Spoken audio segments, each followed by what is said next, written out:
Hi, good afternoon, everybody.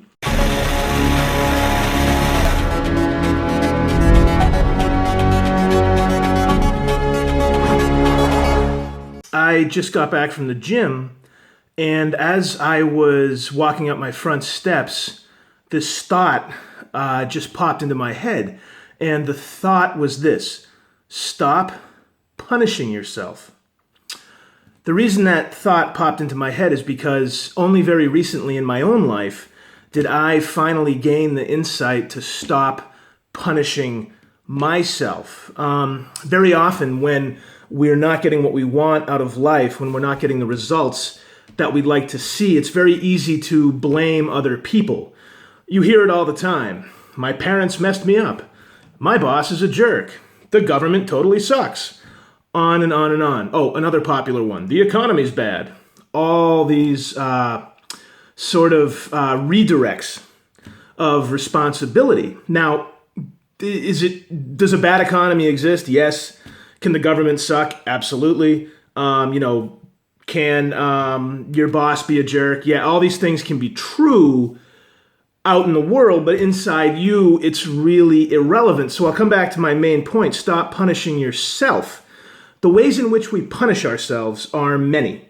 One of the ways in which we punish ourselves the most is to engage in activities that we don't want to do. Those activities can include going out to a certain bar with friends that you don't want to go to. They can include spending time around people that you really don't want to be around in your free time. And in the world of work, which pervades 1/3 of our life, and half at least of our waking hours for a full-time employee, more for an independent business owner, more for an executive. The more skin you have in the game, the more time you're going to work.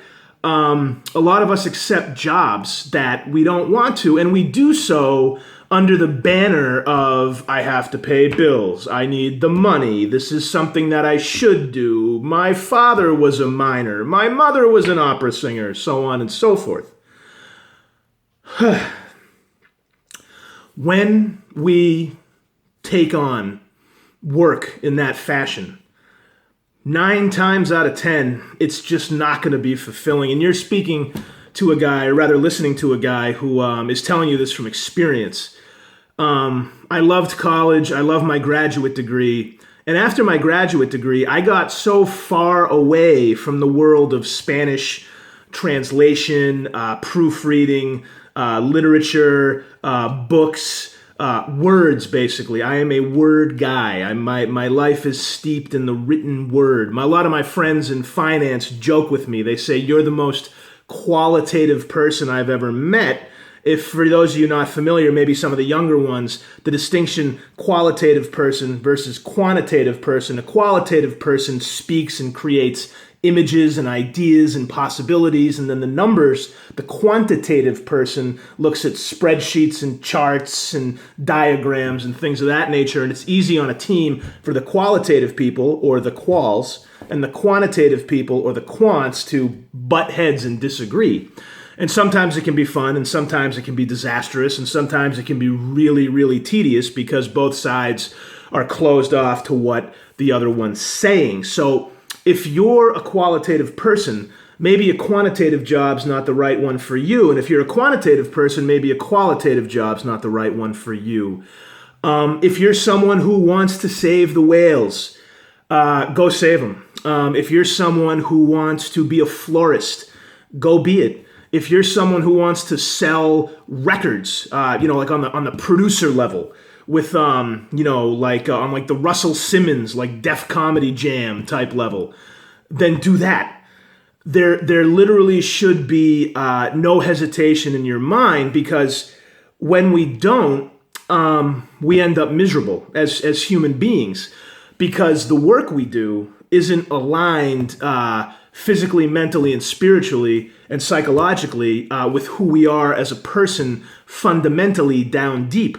The first step to getting towards the work that you will do for your lifetime, that you'll put your whole heart and soul in, I hopefully pray for you that you end up in that spot. You're speaking to a guy who is. It feels fantastic.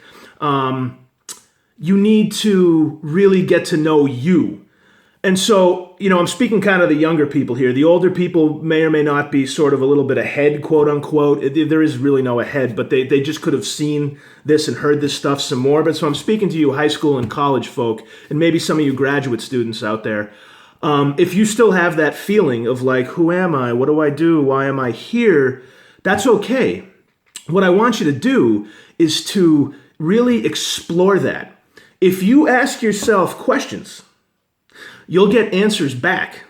A lot of people don't do this, and what I just said with a lot of people probably resonates as some kind of lunacy, like ask yourself questions? Well, do it. Try it sometime. Do it in your head, and then do it out loud, and see what happens. Your mouth's not going to start automatically talking, but when you speak the question into reality, when you say it, it makes it more real, and so your mind plays along, and those answers that you yearn for are down there. Usually what they're underneath is a whole bunch of mud and muck that resembles, or that is made out of, the mud and muck is made out of all of the preconceived notions of your society, your culture, your family, your school, your religious organizations.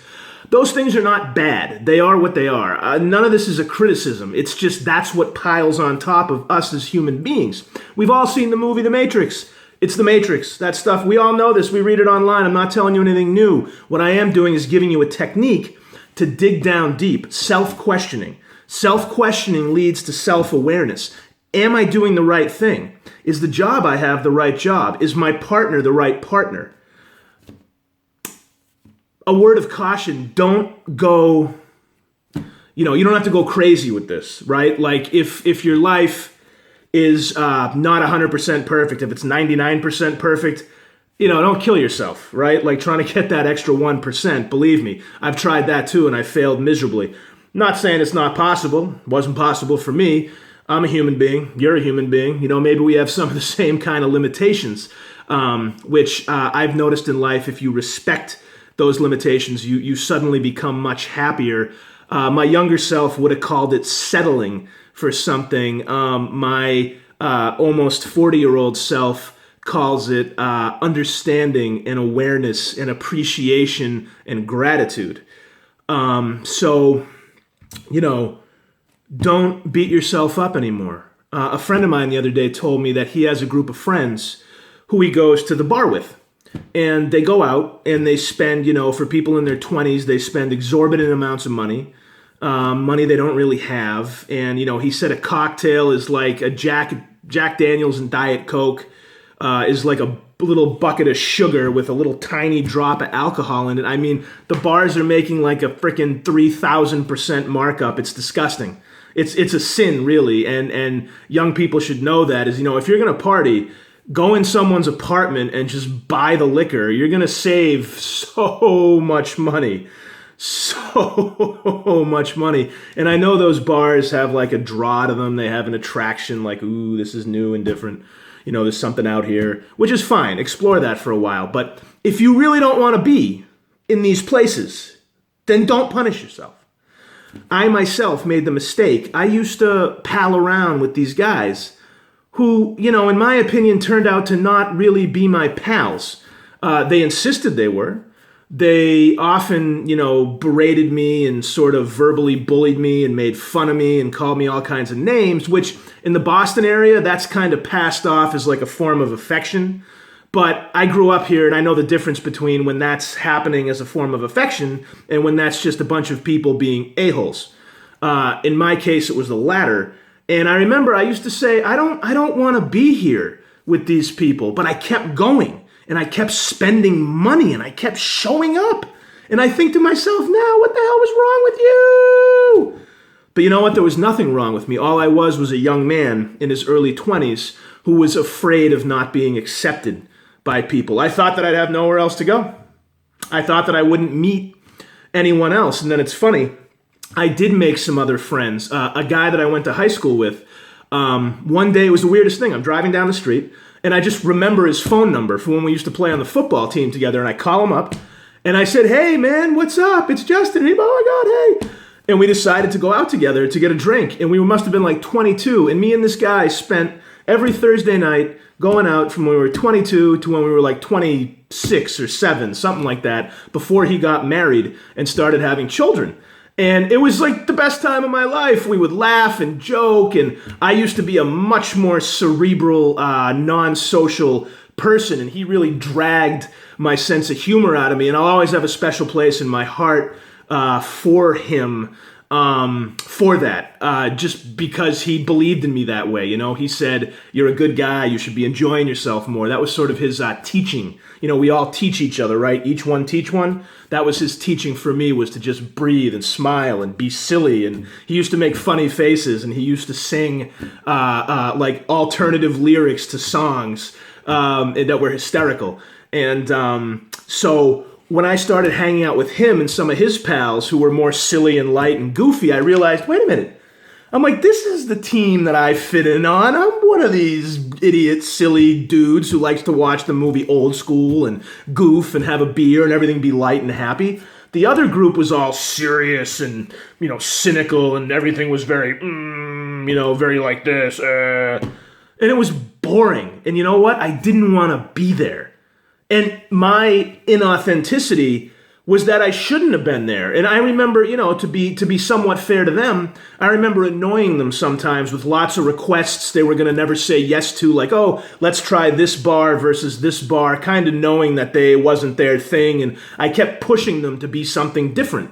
So, you know, sorry for that. Whoops. But we learn. We all learn. And, you know, in social life, the arena of social life, that's an example. If there are people you don't want to be around, don't be around them. It's not being mean, you know, or it's not being a jerk or anything like that.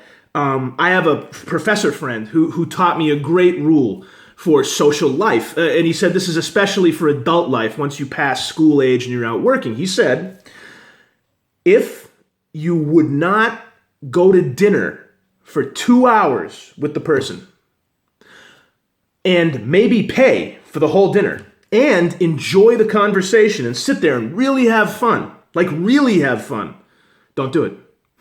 I wish I had learned that rule earlier in life. He taught me that rule about 7 years ago, and I apply it to this day. And you might be saying to yourself, who are you? What a snob.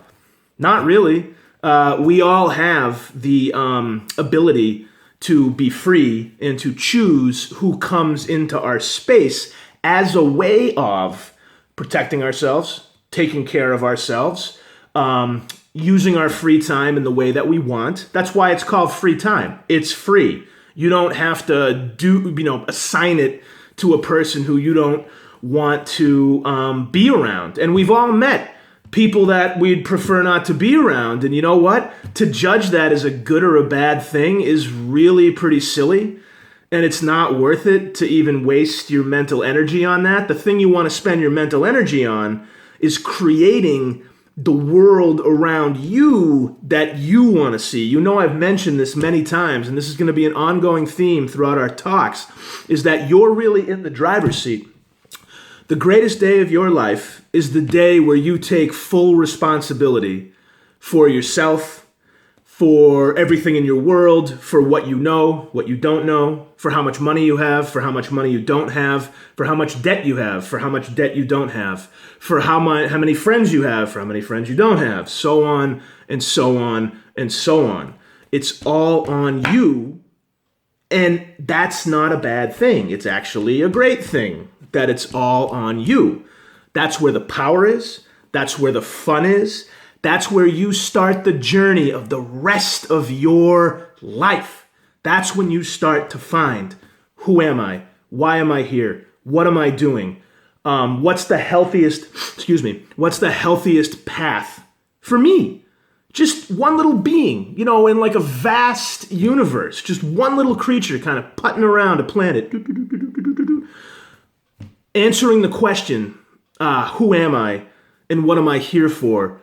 For me, it's one of the most fulfilling things I've ever done in my life. I know what I'm here for. I can tell you. I can state my mission right now, and you'll be able to do this someday too. So my name's Justin Pickering, and I am here for several reasons. I am here to unite people of different cultural backgrounds and different linguistic backgrounds such that they form relationships, get into business arrangements, become more prosperous, become more wealthy, become more healthy, become more understanding of each other. I'm also a teacher and a speaker, here to motivate people, encourage them to be the best they can be, get the most energy and fun, and as my younger brother Paul would say, Paul, here's a shout out to you, to get the most juice out of life. Paul always says, I love this expression, he says, make sure the juice is worth the squeeze. And for those of you who English might not be your native language, he's talking about like squeezing an orange and getting juice out of it. So he's saying make sure the thing that you do is worth the effort. The juice is what you get out of it. So make sure that result is what you wanted to put into it. He's a smart guy. He's 28 years old. He's a smart guy, and I'm proud of him that he thinks like that before the age of 30. Because, not for nothing, there's people who make it into their 40s, 50s, and 60s who are never thinking about the juice and the squeeze. They're just going from one thing to the next. And our talks are to help you avoid a fate like that. Why? Again, not that these people are bad. It's their journey. It's their karma. I can't judge that, and I'm not judging that.